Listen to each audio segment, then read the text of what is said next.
Oke, kali ini saya akan menjelaskan tentang perhitungan dosis berdasarkan creatinine clearance. Jadi, ini merupakan salah satu aspek dari farmakokinetika. Bagi kalian yang belum pernah mendapatkan, ya semoga ini bisa menjadi wawasan baru buat kalian. Buat yang sudah pernah dapat, ini mengingatkan kembali.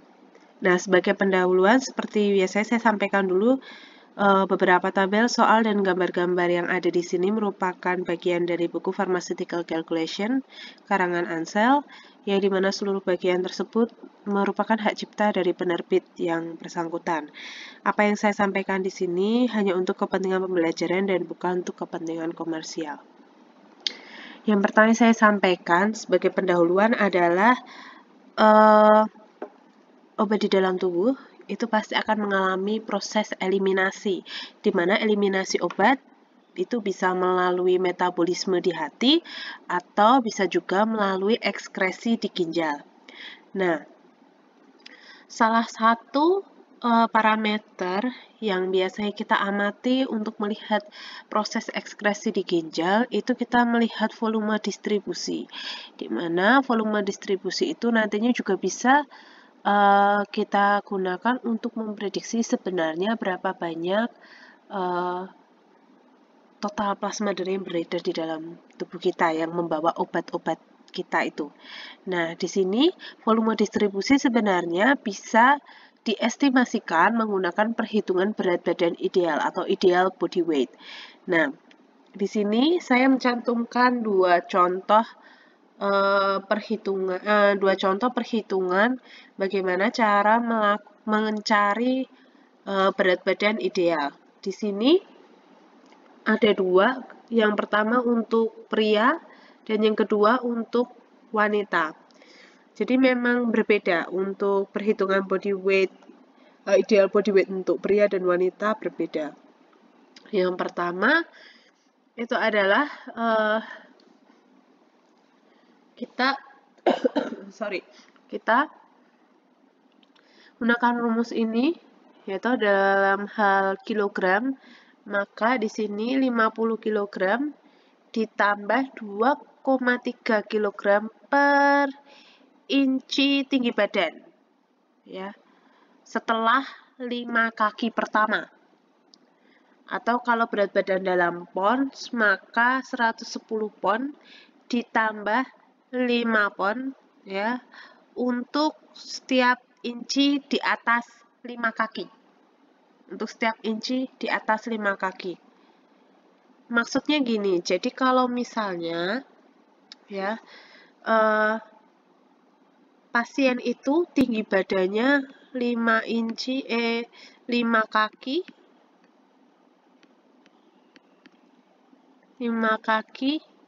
3 inci. Ya, kalau pasien berat badannya 5 kaki 3 inci, maka 5 kakinya ini tidak dihitung. Jadi kelebihan setelah 5 inci itu yang diperhitungkan. Jadi kalau 5 kaki 3 inci, yang kita tambahkan di sini nanti hanya 3 incinya saja. Tapi kalau tinggi badannya kurang dari 5 kaki, maka tidak perlu ditambahkan ini. Gitu. Semoga paham ya. Jadi misalnya di sini tadi kalau pasien berat badannya itu adalah contohnya di sini nih 5 kaki 8 inci, maka yang kita perhitungkan kita tambahkan adalah 8 incinya setelah 5 kaki. Jadi 50 kilo ditambah 2,3 kg setiap inci pasien, ya, setiap inci tinggi badan pasien di atas 5 kaki. Jadi nanti kita lihat contohnya. Kemudian atau sekarang aja sekalian. Jadi contohnya ini untuk pria dengan berat badan 164 pound, ya. Kemudian tinggi badannya 5 kaki 8 inci. Maka kita hitung di sini ideal body weight-nya adalah 110 pound. Di sini kita pakai rumus yang ini karena berat badan dalam pound. Ya, lalu ditambah, ya, ditambah berapa? Di sini ditambah 5 pound untuk setiap inci. Nah, di sini kalau tinggi badannya 5 kaki 8 inci, maka kelebihan setelah 5 kaki adalah 8 inci. Maka 8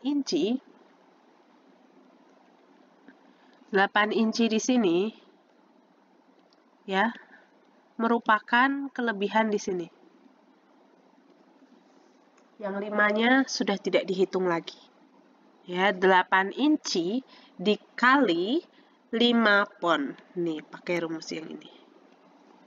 Semoga paham ya, sehingga diperoleh 110 pon ditambah 40 pon. Maka berat badan ideal untuk pasien tersebut sebenarnya adalah 150 pon. Itu untuk yang pria. Sedangkan untuk wanita sebenarnya konsepnya sama, hanya saja angka pertamanya adalah 45,5 kg plus 2,3 kg untuk setiap inci kelebihan dari 5 kaki. Kalau dalam pon 100 pon, bukan 110. Contohnya ini, pasien wanita berat badannya 60 kg dengan tinggi badan 160 cm. Dengan tinggi badan 160 cm, maka 160 cm ini kita konversikan dulu ke dalam kaki dan inci. Nah, ini untuk konversinya ya.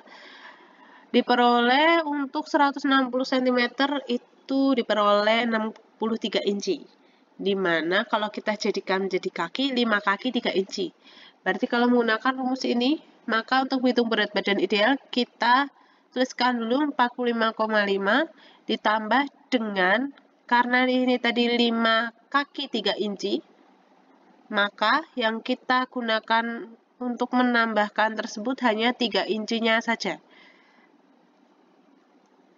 Kepencet. 45,5 kg ditambah ya 3 dikali 2,3. Maka diperoleh 6,9. Ideal body weight-nya dijumlahkan diperoleh 52,4 kg. Begitu tadi adalah cara memperoleh berat badan ideal. Lalu, hal lain yang perlu kita pelajari adalah bagaimana kita menghitung creatinine clearance.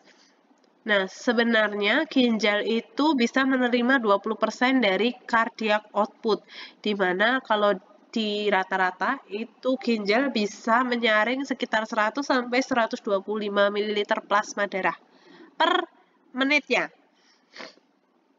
Nah, orang-orang yang mungkin mengalami gagal ginjal itu mengalami penurunan jumlah volume plasma yang bisa disaring. Karena volume plasma yang disaring itu berkurang, otomatis drug clearance-nya juga akan berkurang. Itulah kenapa pasien-pasien yang mengalami gagal ginjal itu sebenarnya harus dosisnya harus di-adjust, disesuaikan dengan kondisi ginjalnya. Nah, di sini kita memperhatikan nilai creatinine clearance-nya. Ya, creatinine clearance itu sebenarnya apa? Itu merupakan salah satu parameter yang dapat menggambarkan kecepatan filtrasi di ginjal. Ya, dan ini nanti menunjukkan berapa volume darah per menit yang disaring oleh ginjal. Creatinine clearance itu sebenarnya bisa diestimasikan atau dihitung berdasarkan usia, berat badan, dan juga nilai serum kreatininnya. Jadi tergantung kita mau pakai rumus yang mana sih sebenarnya. Nah, di sini contoh yang pakai J-Leaf equation ini menggunakan usia, sedangkan yang Crocroft-Gault ini menggunakan berat badan. Cara menghitung creatinine clearance di sini untuk pria dan wanita dibedakan dengan masing-masing rumus seperti yang tercantum di depan ya. 98 dikurangi 0,8 itu sudah angka yang pasti, tidak bisa diganti-ganti. Kemudian dikali usia pasien dikurangi 20, dibagi serum kreatinin. Begitu juga untuk yang Crocroft-Gault itu 140 itu angka pastinya, dikurangi usianya, ya, lalu dikalikan dengan berat badan, dibagi 72 dikali serum kreatinin. Nah, di sini contoh perhitungan creatinine clearance untuk pasien berusia 80 tahun pria dengan berat badan 70 kg dengan serum kreatinin 2 mg per desiliter. Lalu kita diminta mencoba untuk menghitung berdasarkan dua persamaan tersebut. Kita tinggal masukkan saja. Nah, di sini diperoleh ada sedikit perbedaan, maka tergantung kita mau pakai yang mana. Besok pada saat ujian, saya tidak masalah kalian akan menggunakan yang mana, yang penting konsepnya betul. Kemudian, bagaimana cara melakukan perhitungan creatinine clearance pada pediatrik dan geriatri? Intinya sebenarnya mirip, hanya saja di sini ada penyesuaian terkait dengan kondisi dari pasien itu sendiri. Contohnya untuk Sanaka ini digunakan untuk yang geriatri. Sedangkan kalau Schwartz equation itu digunakan untuk usia 0 sampai 17 tahun. Jadi itu contohnya. Kemudian creatinine clearance juga bisa dihitung creatinine clearance adjusted ya. Jadi berdasarkan body surface area ya. Jadi body surface areanya berapa dibagi BSA normal dikali creatinine clearance, maka kita akan mendapatkan adjusted creatinine clearance-nya ya. Kemudian perhitungan dosis ini dilakukan jika kita sudah mendapatkan creatinine clearance dan ideal body weight ya, dimana di sini nanti bisa kita gunakan untuk menghitung loading dose dan juga maintenance dose. Untuk loading dose itu dosis yang pertama kali diminum itu diperoleh dengan ideal body weight dikali dosis obatnya. Di sini bisa, kalau berat badan idealnya dalam kilogram, maka satuan dosisnya adalah misalnya miligram per kilogram berat badan. Tapi kalau misalnya di sini beratnya per pon, ya per pon juga gitu. Kemudian untuk maintenance dose-nya itu untuk pasien yang normal tidak mengalami gagal ginjal sebenarnya nggak ada masalah, sama seperti yang loading dose-nya tadi. Cuma yang membedakan adalah untuk pasien gagal ginjal, kita perlu memperhatikan creatinine clearance dari pasien dan juga creatinine clearance dari pasien tersebut jika kondisinya normal. Gitu. Ya. Nah,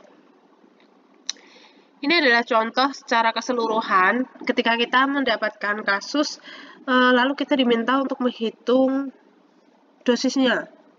Ya. Berapa dosisnya. Nah, pertama di sini pasien berusia 76 tahun dengan berat badan 190 pon, tinggi badan 6 kaki, punya serum kreatinin 2,4 mg per desiliter, kemudian ingin loading dose-nya adalah 1,5 mg per kilogram, dan maintenance dose-nya adalah 1 mg per kilogram berat badan, diberikan selama 8 jam. Nah, kita hitung dulu seperti tadi. Ideal body weight-nya berapa? Dengan langkah-langkah tadi diperoleh ideal body weight-nya sekian, karena nanti dosis obatnya dalam kilogram berat badan, maka kita buat dalam kilogram juga. Kemudian di sini dihitung creatinine clearance-nya menggunakan rumus tadi, diperoleh creatinine clearance sebesar 2,2 ml per menit. Nah, di sini kemudian langkah selanjutnya kita menghitung loading dose. Jadi ini satu poin, poin selanjutnya loading dose.